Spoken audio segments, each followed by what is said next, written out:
Gunung Lawu menjadi salah satu gunung di Jawa yang sering menjadi lokasi kegiatan pendakian.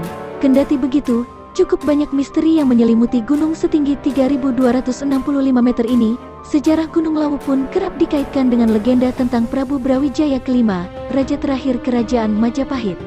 Terletak di perbatasan dua provinsi, meliputi Kabupaten Karanganyar di Jawa Tengah serta Kabupaten Ngawi dan Kabupaten Magetan di Jawa Timur, Lawu menempati posisi ke-76 gunung tertinggi di dunia.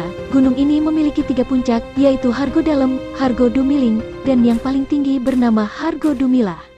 Menyebut bahwa Lawu merupakan salah satu gunung volcano terbesar di Jawa, hanya saja, gunung ini cukup lama beristirahat alias tidak aktif lagi untuk sementara. Tercatat, Gunung Lawu terakhir kali erupsi pada tanggal 28 November tahun 1885. Selain sebagai lokasi pendakian, Gunung Lawu terbilang populer karena terdapat banyak destinasi wisata di sekitarnya. Tapi di balik banyaknya wisatawan yang berkunjung di Lawu, tentu banyak bangunan penginapan, seperti hotel atau villa. Jika kita berbicara tentang penginapan, tak disangka di lereng Gunung Lawu, terdapat puluhan villa terbengkalai dan sampai saat ini masih menjadi misteri.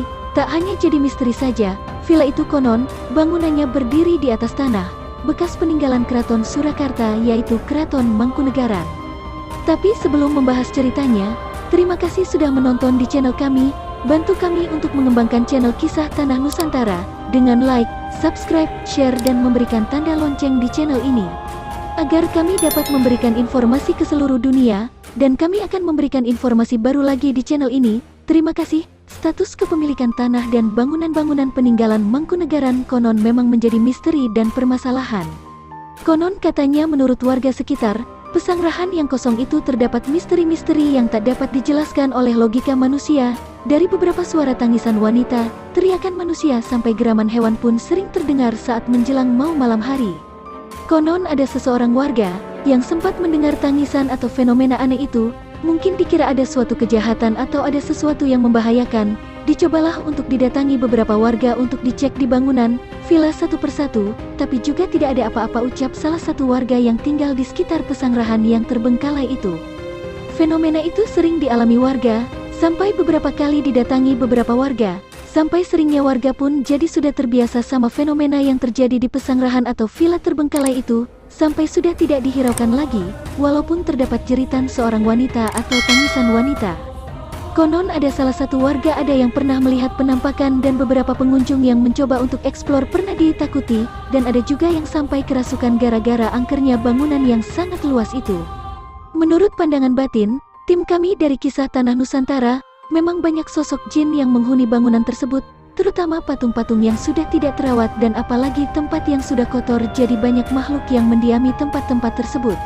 Terutama lagi, jin menyukai patung dan tempat-tempat kotor, dan tak hanya itu bangunan-bangunan yang kosong lama itu sekarang menjadi tempat jin untuk beraktivitas. Makanya sekitar bangunan sering terjadi fenomena penampakan atau suara aneh, dan ada juga terdapat sosok siluman yang berbentuk ular dan harimau yang menjaga bangunan tersebut. Pertanyaan lain yang lebih penting untuk disimak adalah bagaimana kondisi dari seluruh bangunan tersebut pada masa sekarang. Hanya dengan mata telanjang, siapapun yang menengok seluruh bangunan tersebut dapat memberikan jawaban yang sama atas pertanyaan tersebut, yakni tidak semua bangunan tersebut masih dalam kondisi yang baik. Bahkan untuk bangunan yang sudah mendapatkan anggaran dari pemerintah pun masih terlihat tanpa perawatan. Kondisi yang tak kalah memprihatinkan juga terlihat pada bangunan pesanggrahan. Villa tersebut sudah tidak lagi menggambarkan sebagai lokasi peristirahatan Raja Mangkunegaran seperti pada awal pendiriannya. Jika dilihat secara sekilas, bangunan tersebut masih berdiri kokoh. Hanya saja, saat memasuki bangunan tersebut, keadaan sebaliknya akan jelas terlihat. Banyak genting yang sudah pecah pada bagian rumah ini. Bagian atap dan tembok pun sudah banyak yang terlihat sudah rapuh. Tembok di seluruh bagian rumah pun sudah banyak yang mengelupas serta sudah kotor karena lumut. Banyak ruangan yang sudah tak lagi dipakai dan tak lagi dapat dimasuki karena telah ditutup. Pada bagian bawah rumah terdapat sederetan kamar mandi yang sudah sangat kotor namun masih dapat digunakan. Seluruh bagian rumah pun sudah sangat kotor dengan kotoran binatang. Pada bagian-bagian tertentu juga dapat ditemukan sesajen. Untuk penerangan di malam hari pun hanya terdapat pada satu bagian rumah yang ditinggali oleh abdi dalam yang menjaga rumah tersebut. Sadi merupakan abdi dalam yang menjaga pesanggrahan tersebut bersama dengan keluarganya. Menurut Sadi, Saat ini sudah tidak ada lagi biaya perawatan yang diberikan pihak Mangkunegaran terhadap bangunan tersebut. Dirinya mengaku membiayai sendiri untuk perawatan rumah tersebut. Sadi dan keluarganya telah menjaga pesanggerahan tersebut sejak tahun 1999. Sebelumnya tempat tersebut dijaga oleh abdi dalam lainnya.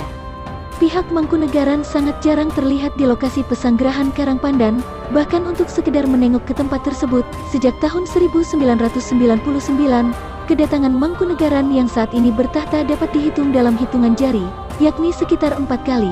Kedatangan terakhir sang raja yang saat ini bertahta pun sekitar 4 tahun lalu. Tak ada perhatian yang berarti pada saat kedatangan yang terakhir tersebut. Pihak Mangkunegaran pun hanya sekedar melihat-lihat saja pada waktu itu.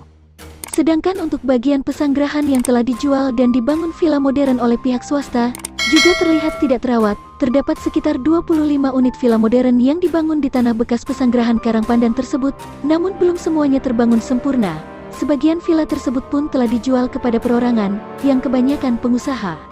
Pemilik villa-villa modern tersebut pun berasal dari Solo, Sukoharjo, Ngawi, dan beberapa daerah lain, namun sangat jarang terlihat menyambangi villa tersebut, mungkin karena fenomena yang sering dialami warga, dan banyak misteri yang terjadi di daerah itu.